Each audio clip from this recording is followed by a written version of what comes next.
Have you ever found yourself going back to the toxic person even though you know it's toxic? Like you've been, hey, I'm gonna get free. I'm gonna move past this. He's not good for me. Let me break up. Let me move on. And you find yourself going back. And sometimes you even find yourself like wondering, even almost like you're like watching yourself from like third person, like out of body experience, right? And you're watching yourself go back and you're like, I know this doesn't make sense. I know this is wrong. I know this isn't going to be helpful for me, but I just have to. Like, I don't know how I can not go back with him. I don't know how I can't be without him. I like, and it just keeps happening. Are you in this cycle? Are you stuck? Where it feels like you're always going back to a toxic person. You've either done this in two different ways. You've either done this by going back to the same person over and over and over again, or you've gone back to a different person, but it's happened the same way. It's the same cycle, it's the same narcissist, just a different face, just a different name. Okay? So you're going through this type of cycle. This is what we see a lot of times. I work with people every single day inside of narcissistic abuse, particularly because I come from the frame of reference of being a self-aware narcissist, of understanding what's actually going on the mindset on the other side of the abuse. And in doing this, it helps us actually give a different perspective of how to help you be free, of how to help you maximize and grow who you're actually called to be versus staying stuck in a toxic relationship. Because if you don't actually change the mindset, you will continue to stay stuck, and for a couple different reasons. One is this aspect of it being familiar. There's a comfort that happens in chaos, especially when chaos has been your comfort for such a long period of time. Many of you that are comfortable in this type of narcissistic abuse and narcissistic chaos are comfortable that way because you grew up in it, because you had a parent, a family member that was narcissistic, and that you got used to it. It felt normal. And in fact, when you've been or when you've dated other people that are quote unquote normal and they're not narcissistic, it feels weird. And you're like, this doesn't feel right. And you're like, let me get back to regular relationship where it feels normal. So there's this comfort that happens in the midst of the chaos where you start to feel comfortable in just being abused. And that's the best way to be able to put it. Like you feel comfortable of like, hey, I'm used to getting yelled at. I'm used to getting degraded. So the fact that someone is complimenting me makes me feel like it's love bombing, makes me feel that it's fake, makes me feel that it's too good to be true. Can't have this. Let me go find someone that I actually connect with. Oftentimes, people return to a narcissist because their behavior, even though it's harmful, even though it's degrading, even though it's putting you down, it becomes familiar and oftentimes comfortable. We have a tendency, just as human beings, just to cling to something that you know, even if it's unhealthy. This is why it's so hard to be able to break unhealthy habits that you've had for years because you're used to it. It feels safe. It feels comfortable. It feels like a release of emotions. You're able to do something that just gets you into a place where you feel better, whatever that might be. Okay, this happens when an aspect of narcissism as well is you're getting to a place of like, I don't feel okay. Let me go back to my narcissist. Like, I feel too much. I have way too many feelings, emotions. I don't know what to do with them. Let me go back to my narcissist. And you use that as a way to self-soothe, or use that a way as to help you validate yourself, when in reality, like, that needs to come from within. You can't get that from another person. You can't get that from another person who's been so negative and degrading and harmful to you for such a long period of time. And so oftentimes people return back to the thing that makes them feel comfortable. Like, they go into this aspect because the chaos feels less scary than the unknown. Like, it feels easier of like, let me go into this because even though it's destructive, even though it's hurtful, I don't know who I am without it. I don't know if I can actually live without it. I don't know if I can actually find a partner that will love me because he says he's the only one that'll love me. It's like this dependency that comes back to, let me go back to the chaos because there's comfort inside the chaos. Now, the second reason why people typically go back, the second mistake they make, is going back for the illusion of change. Now, this is where the narcissist has a litany of false promises and hopeful things they're saying to you, of being like, maybe they'll come back because I'm telling them all the things they want to hear. You have to remember, when you get out of a relationship, when you're moving forward on separating, breaking up, if you finally set down your foot and you're like, I am divorcing you, don't be surprised if everything changes. Now, when everything changes, this is not a real transformation. This is not a true change that's happening from the inside out. It's an external modification to get you to stay longer. Narcissists excel at promising change, promising something that's not actually there. I will change. I will get better. I will work on myself. How many times have you heard that in your relationship and then never seen anything happen? The danger is the hope of this transformation puts in front of you is pulling you back into the cycle. The narcissist tries to show you and tries to explain, I'm going to be a bit different. I'm going to be better. And you start to believe it. The problem is not the first time you believe it. The problem is the 20th time and you don't see action. And then you still believe it. Because at that point, it has become comfortable. At that point, you've been stuck in the chaos for such a long period of time. You're like, this is just how it goes. This is maybe all I deserve. This is maybe all I'm worth. So let me just stay in this. Maybe it'll get better eventually because he keeps saying it's going to get better. But this is where we need to stop. This is where you need to wake up. This is where you need to look at the facts.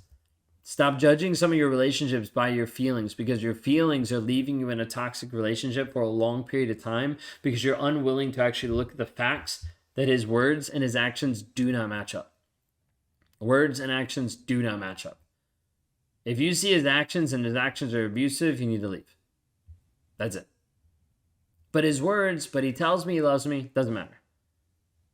You need to focus on you. And until you do, you will always stay stuck in that relationship.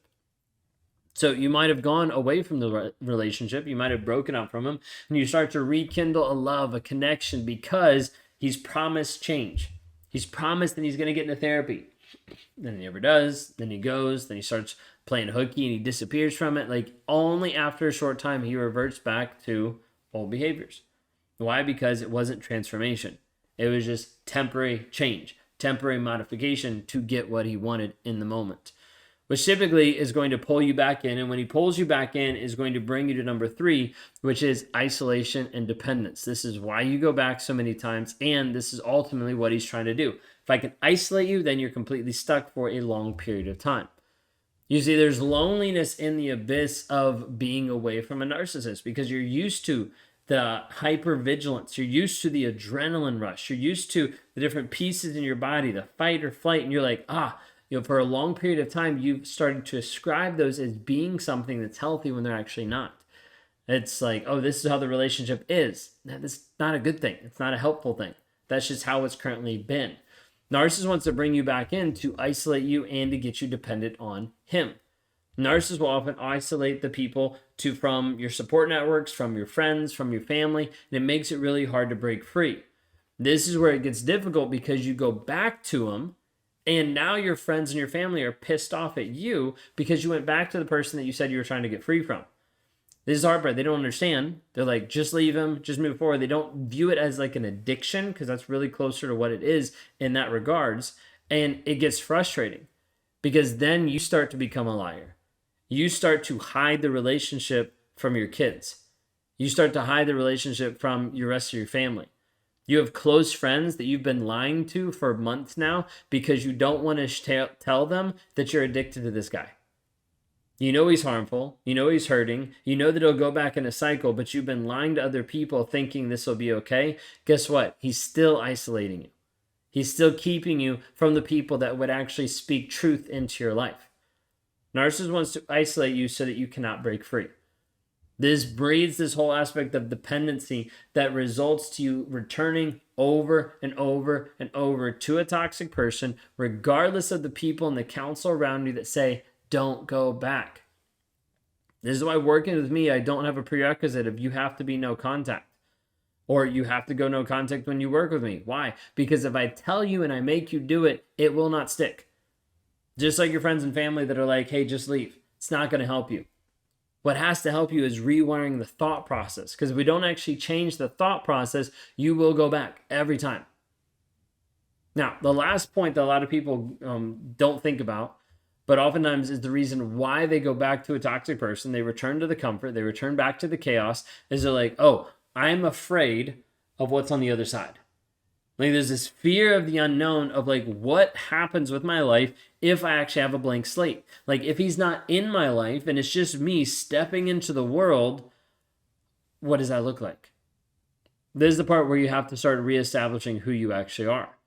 Who you are, What are your boundaries? What are your goals? What are your direction? How do we actually move forward? Because the unknown can be extremely terrifying after you've been with a toxic person that says, hey, you have to depend on me for everything. And then you leave and you're like, I was supposed to depend on him for everything. What am I supposed to do now? Can I actually do this?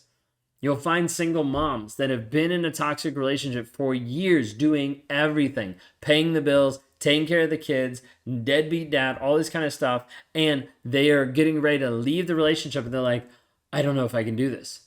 And sometimes we have to sit down and even like walk through and be like, wait a second, do you realize that over the past 5 years, you have already been doing everything you're going to be doing in the future? You just had a toxic person there with you as well because he didn't contribute to the kids, to the finances, to anything. So you'll be fine. But we have to walk through this to help them change the mindset, because otherwise they'll be stuck thinking, I can't do this because he said I couldn't do this. The unknown becomes this hard part that keeps people trapped even longer because they're worried about who they are and what they're going to do moving forward. Fear can be a powerful manipulator in just returning you to what is familiar, returning you back to the comfort that's in the chaos. So we need to be able to focus on your growth moving forward. Like, to break the cycle, we have to focus on your self-worth.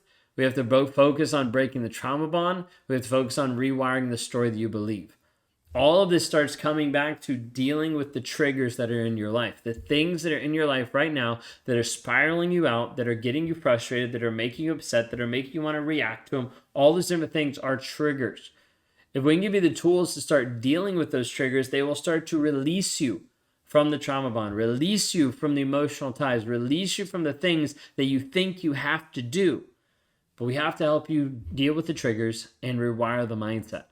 If I can help you with that, please go to rawmotivations.com. You can grab a time to be able to talk to me there, or you can jump into one of our challenges. If you haven't already, hit like and subscribe, because we'd love to have you here to be able to help you move forward in your healing and your growth.